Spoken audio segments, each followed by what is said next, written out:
ህልውና የምክክር መድረክ በሚል ኢንጂነር አለበላ ቡሃይ መነሻ ጽሁፉን ያቀርቡልና ዘንድ መነሻ ጽሁፉን መሰረት ተደርጎ ቤቶች ላይ የሚነሱ ሀሳቦች ጥያቄዎችን የወረዳችን ዋና አስተዳዳሪ በተገኙበት ዶክተር አጥናፉ ጓዴና አቶ ወረታው ሙባለ ውይይቱን በጋራ ይመራሉ ማለት ነው።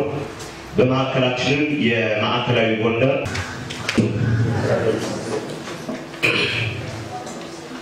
ክቡር አቶ አለሙ ባህሩ የማዕከላዊ ጎንደር ዞን ከተማ ልማትና መምሪያ ኃላፊ፣ ክቡራን የዚህ መድረክ አወያይና ተጋባዥ የአማራ ምሁራን መማክርት ጉባኤ አባላት፣ ምሁራን፣ ከፍተኛ ባለሙያዎች፣ ክቡራን የወረዳ አመራሮችና የመንግስት ሰራተኞች፣ ክቡራን ወጣቶችና ሴቶች፣ ለዚህ መድረክ ጥሪ የተደረገላችሁ እንግዶች፣ ክቡራትና ክቡራን፣ በቅድሚያ እንኳን በሰላም መጣችሁ።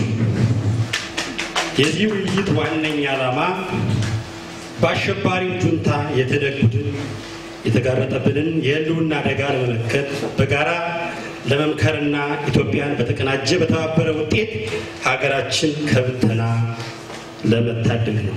ስለሆነም ትነግ ለ27 ዓመታት በጸረ ዲሞክራሲና በአምባገነን ሲገዛትና ሲጠባት የነበረችውን ኢትዮጵያ የእናት ጡት ነካሽ ትነግ በአሰቃቂ ሁኔታ በኢትዮጵያ ላይ በሲኦል የሚኖረውን የሳጥናኤል ስራ እያከናወነብን ይገኛል። በማድረስ ታይቶ በማይታወቅ እየፈጸመ ያለው የአረመናዊ ታሪክ ስራ ነው። ትነግ ለአማራ ታሪካዊ ጠላት ነው የምንለው ያለ ምክንያት አይደለም። ስለሆነ አሸባሪ 3 ዓመተ ምህረት ከ40 ዓመት በፊት በአማራ ላይ ያወጣውን የጥላቻ ማኒፌስቶ እየተገበረ ይገኛል። ይህ የወረራና የጦርነት ሂደት ከተሳካለት አማራ የሚባለውን ብሔር ለማጥፋትና ካልጠፋም በሌሎች ተቀባይነት እንዳይኖረው ለማድረግ አንደኛው ዓላማ ነው። ሁለተኛው አማራ ከሌሎች ብሔሮች ጋር ተሰናስኖ እንዳይኖር በጥርጣሬ እንዲታይ በማድረግ የኢትዮጵያን አቅም ማዳከም ሁለተኛው ዓላማ ነው።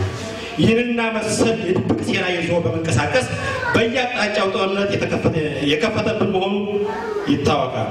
ይሁን እንጂ አሸባሪውና ወራሪው ትነግ በጀግናው መከላከያ ሰራዊታችን፣ በጀግናው ልዩ ኃይላችን፣ በጀግናው ፋኖና በሚሊሻ ኃይላችን ጠንካራ የተባበረ ክንድ በገባበት እንዳይወጣ ወደ እንጦርጦስ እየወረደ እየተሽመደመደ ነው።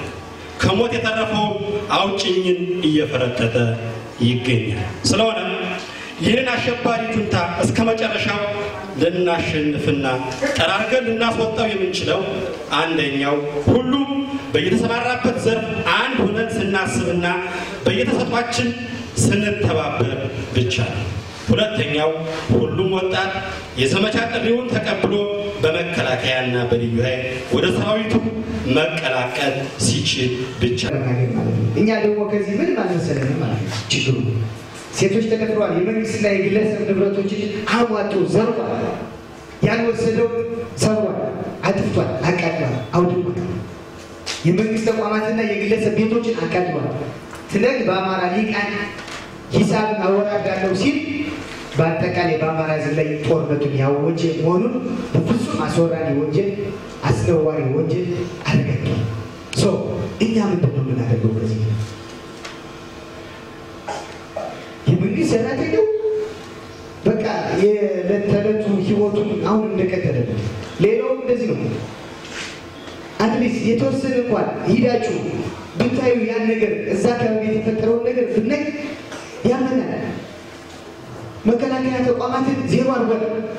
የመከላከያ ተቋማት ዛሬ የአማራው ህዝብ እንዳይቀላቀል ያደረገበት ዋናው ትልቁ አጀንዳ አይታችሁታል። 4ኛ ክፍለ ጦር ላይ ሙሉ በሙሉ ጀነራል የትግሬ ነበር። የአማራውን ስነ ልቦና ወግቶ አማራ ተወካይ እንዳይኖረው፣ በመከላከያ ሰራዊት ተወካይ እንዳይኖረው የመከላከያ ኮሎኔሎች፣ ጀነራሎች፣ የድሮ ጀነራሎች ናቸው አሁን እያገለገሉ ያሉት። እነሱስ ሲያልፉ ሌላ ጀነራል ሊኖር እንዳይገባ እንዴ